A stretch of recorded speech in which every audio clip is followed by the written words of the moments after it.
Thank you for your wonderful talk. I'm an old amateur astronomer. When I was a little kid, had this experience several times. They've come. Yeah, and then the trailer behind it. That's wonderful. Does anyone have a question? Yes. Can you guys hear me okay? Okay, I'm saying nods. I've been practicing meditation by just Kwan Se and Bo Sol chanting in my head.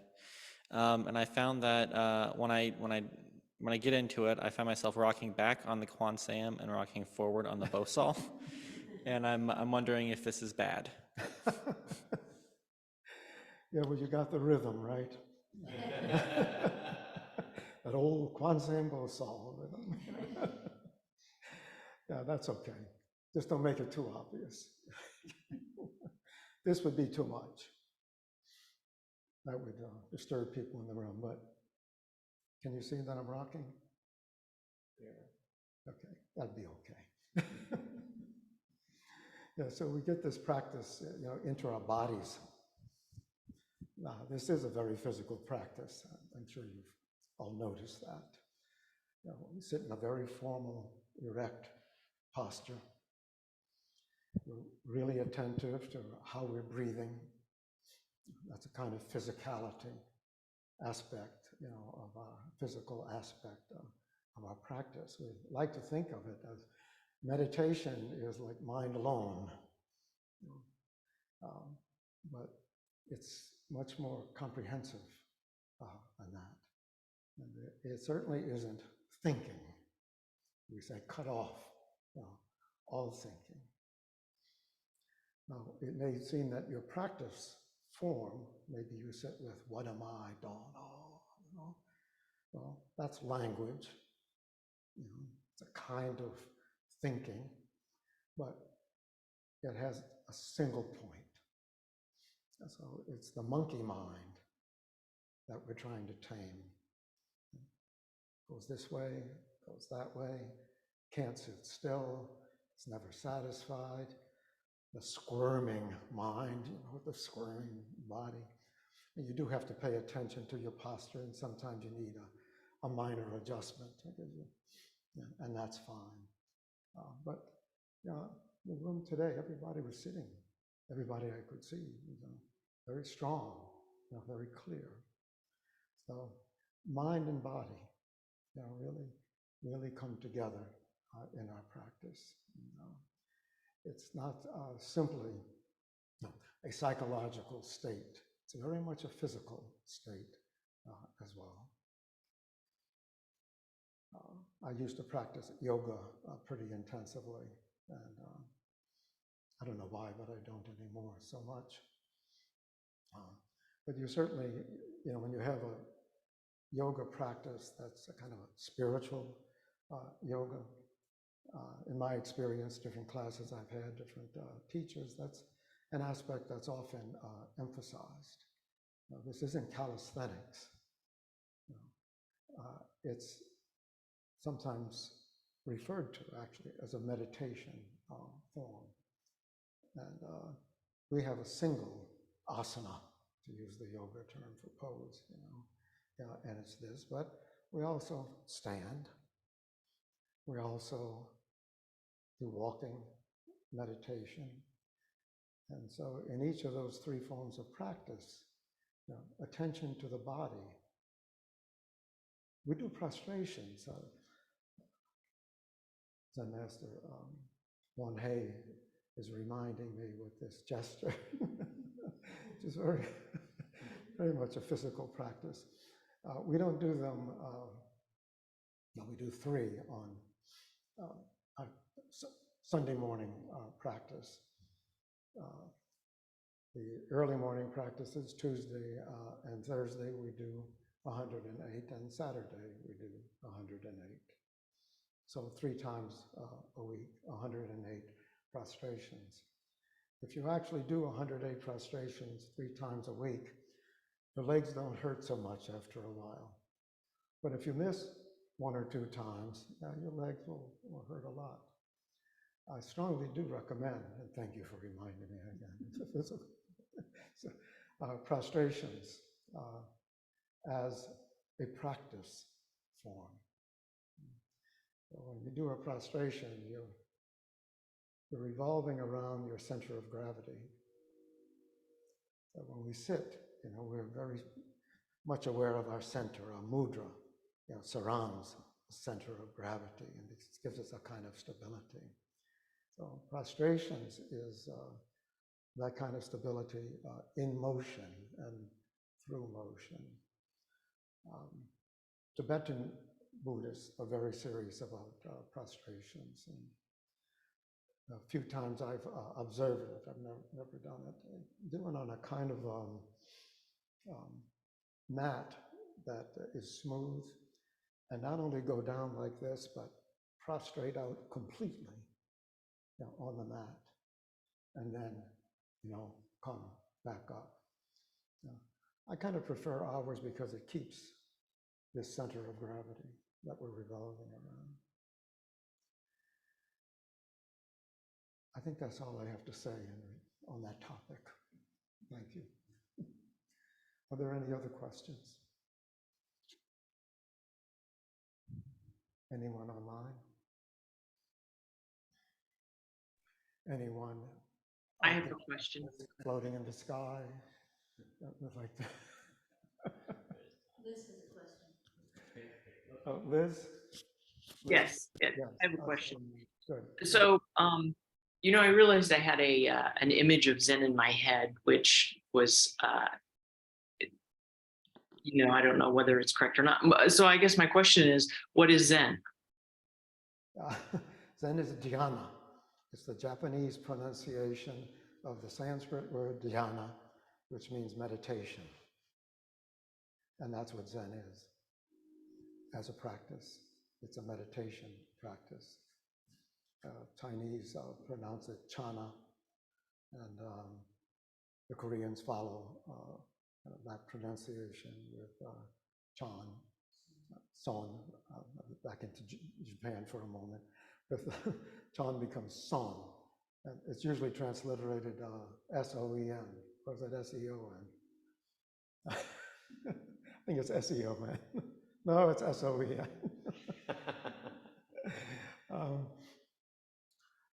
Yeah, so it takes various forms. We have chanting meditation, of course, as well. When we're actually sitting in meditation, there are several possible practices while sitting. Sometimes I recommend any practice you do when you're sitting is connected with your breath, which you're aware of is really grounded in your hara. So maybe counting breaths, maybe doing a mantra, and the stages of breath are coordinated with that mantra. So inhaling, holding, exhaling in the rhythm of whatever mantra we're using. So all of these are meditation forms.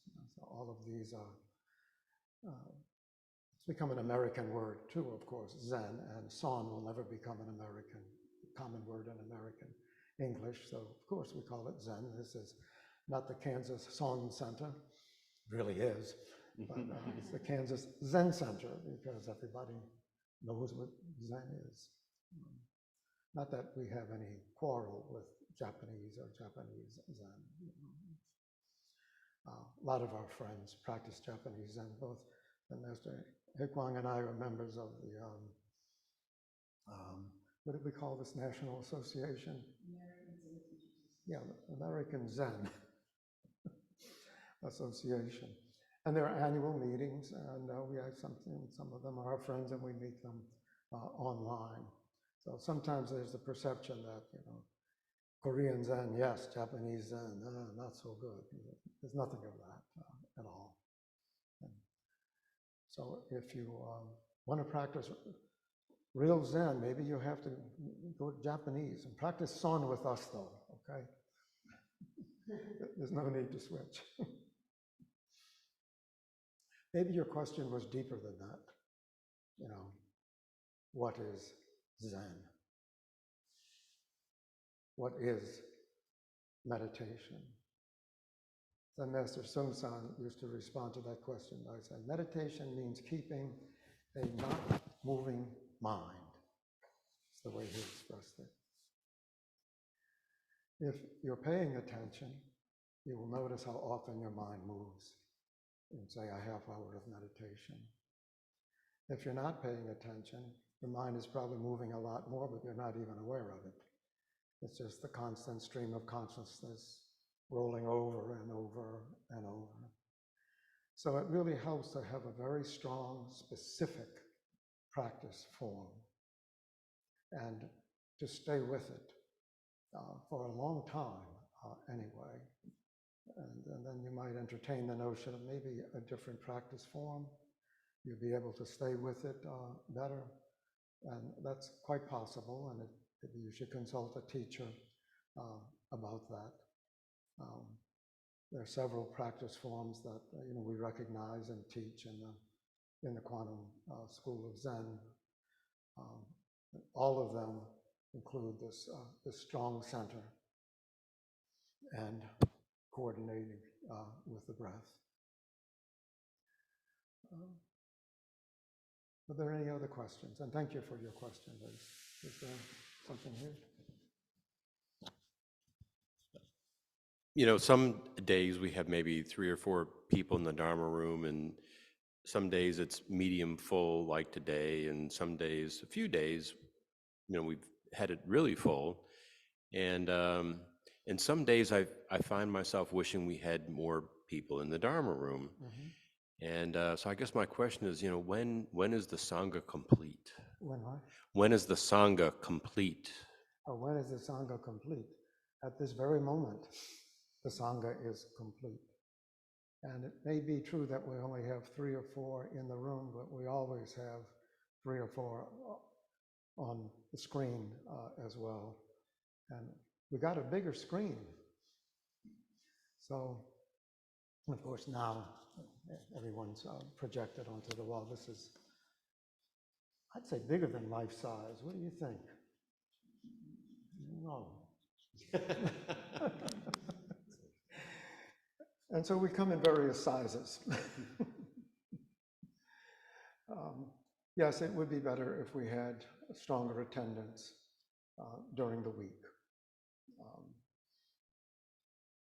And I think everyone knows that. And everybody knows our schedule. Some people don't live in town. You, for instance, live a ways out. And that would be very difficult to get here every day. So I'll preach a little. It would be good if everyone committed to as much practice here in this building as possible, as your life allows. It takes a deliberate decision to do that. There's no practice really without sangha. I'm not saying you can't do solo practice, but for instance, we never recommend that anyone does a solo retreat who hasn't had a lot of practice, with a group. And that's the foundation of our practice, is live practice in the Dharma room with other people. I'm not trying to make anyone feel bad. I have missed a lot of in-person practices recently because of a lingering medical condition. Sometimes I really don't feel I could get through it. And well, some of you have seen, sometimes I leave because I, in fact, can't get through it. But I would strongly urge everyone to make a commitment. I'm not saying in public, but to yourself, to practice with other people, whether in person or online, really as much as you can. And give a good look at that. What is, as much as you can. I understand that people have to leave for work early. I kind of remember doing that. I've been retired for 10 years now, so but I have to bear that in mind. You have to be at work at 8 o'clock. It's hard to come to a 6:30 morning practice. I understand all of that and all of the contingencies and problems. But I still urge everyone to practice together for your own sake, as well as for the sake of others. So, Junsang Mubyan So Wando is the first of the 4 great vows. Sentient beings are numberless. We vow to literally ferry them across. That's what the do means. So we translate it as save. That's best done as a collective in-person activity. I really believe that. I appreciate all of you being here today. And many of you are here in person on a regular basis. And same goes for the Zoom people. In fact, I would say the most faithful practitioners are certain Zoom practitioners that are on the screen right now, whose names I won't say, but you all know who you are. And believe me, it's greatly appreciated. Yeah, so in answer to your question, yes. In person is best for everyone. Time maybe for one more question. And if not, will we hope on screen? Kelly's got a question. Yeah, I see. Yes. Is my audio good? Very loud. Yeah. Am I big? You're huge. Looming. It's good to see you again, Stan, and everyone. I know that my practice is strongest when I can maintain a consistent external structure in terms of schedule, in terms of rituals and all of that. Rituals, I think, do have their place. For the last few months running, and really to one degree or another for longer than that, external circumstances have blown up my ability to plan, maintain the same daily structure, get up at the same time every morning, have the same weekly practice. Trying to commit to the same weekly practice would simply add more stress to the stress that I'm already carrying. And I could ask you, it occurred to me to ask you, give me the answer, Stan, give me some tips for how to practice during this, how to impose structure during this chaotic time, but I don't think you have any answers. I think I need to keep finding my own way. I have one specific suggestion. Right now, I imagine you're practicing when you practice for like a half hour, something like that. 5 minutes. That's what I was about to recommend. I think we can all do 5 minutes a day, no matter what our situation is. And maybe that's what you've resorted to already on your own. We tend to think of 5-minute practice, that's not practice, but it is. And it's more so if you can do it on whatever regular basis your life allows. Maybe it's just 3 times a week. Maybe it's just once a week, if you're really under all sorts of stress in your life. But decide what you can do without adding further stress. And of course, meditation is well known to reduce stress in itself. Decide what you can do and make a firm commitment and just do it. I hope that's It's driving me crazy that it's not planned and predictable, that I can't say at X time every day I'm going to. Well, then I- if that won't work, then once a week, and you don't even know what day that will be. But something that you can commit to, that say you will practice maybe for a very short period of time, once a week. If even that doesn't seem possible, try 2 weeks. Anyway, something clear, doesn't have to be long, it doesn't have to be every day, but stay with it in whatever way you can. And you think a regular time, you think having a regular time planned in I think- advance is yeah, important? I think a regular time really does help, but again, that's not an absolute condition.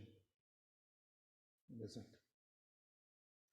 But Judy has a question, a suggestion. The mic to Judy.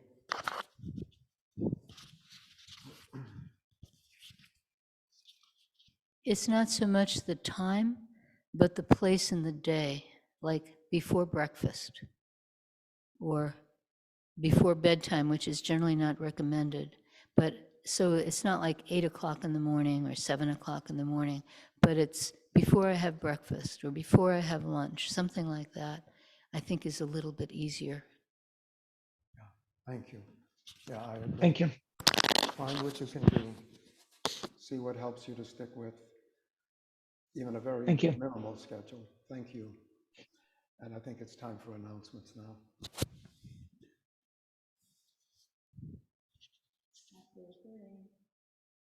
Stop the recording. Is it not?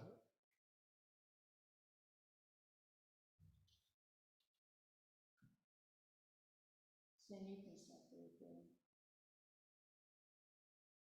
It's not working.